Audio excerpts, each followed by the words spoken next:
Hi අද මං අරන් ආවේ මාස 6 ඉඳලා චූටි පැටියෙක්ට දෙන්න පුළුවන් පොඩි කෑමක්. මේක මම මගේ බබාටත් උදේ ආහාර වේලට හදලා දෙන දෙයක්.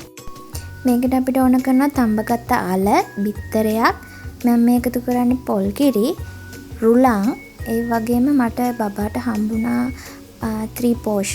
ඒකිනුත් මම චුට්ටක් මේකට එකතු කරනවා. රුලන් එකතු කරන්නේ මේකේ අර පොඩි thickness ගතියක් එන්නේ. මොකද නැත්තම් මේක දියාරු වැඩි. රුලන් එකතු කරන්නේ මම ඒ හින්දා.